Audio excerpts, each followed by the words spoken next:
Welcome back everyone. नमस्ते सभी को। आज घटस्थ योगा श्रृंखला महर्षि घिरंड में हम मुद्राओं के बारे में जानने के प्रयास को जारी रखेंगे।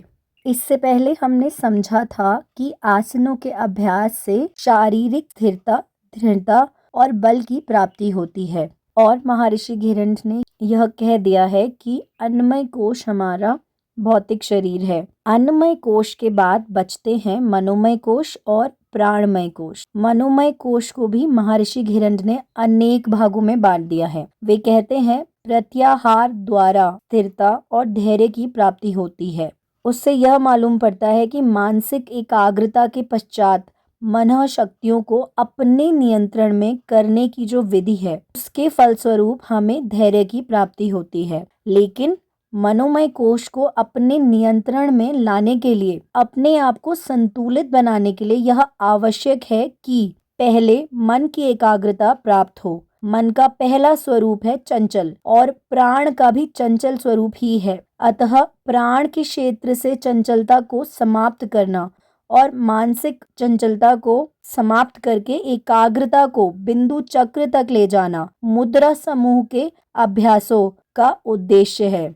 यहाँ महर्षि घिरंड ने मुद्राओं के अभ्यास पर बल दिया है और चंचल मन को एकाग्र करने के लिए मुद्राओं के अभ्यास पर जोर डाला है। और प्राण शक्ति जो चंचल है, उसे यदि शांत करने का प्रयत्न किया जाए तो कैसे या कहाँ पर करें। अभी तक हमने प्राण के कुछ रूपों को ही समझा है।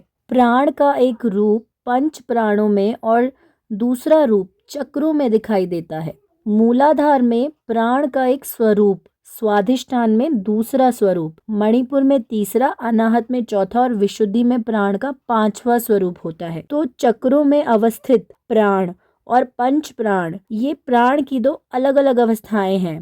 पंच प्राण में स्थूल अवस्था है और चक्रों में प्राण शक्ति का आभास सूक्ष्म अवस्था है। बंध, मुद्रा और धारणा के अभ्यासों द्वारा महर्षि घिरंड ने यह प्रयत्न किया है कि स्थूल और सूक्ष्म प्राणों की अभिव्यक्ति को, प्रतिक्रिया को चेतन नियंत्रण में लाया जाए। जब तक प्राण पर चेतन नियंत्रण नहीं होगा, तब तक शक्ति की जागृति नहीं होगी। और प्राण के निरोध एवं संयम के लिए उन्होंने सर्वप्रथम मुद्राओं का अभ्यास बतलाया है। मन को एकाग्रता के केंद्र पर ले जाने और उसकी बाहरी चंचलता को समाप्त करने के लिए मुद्राओं का वर्णन किया है।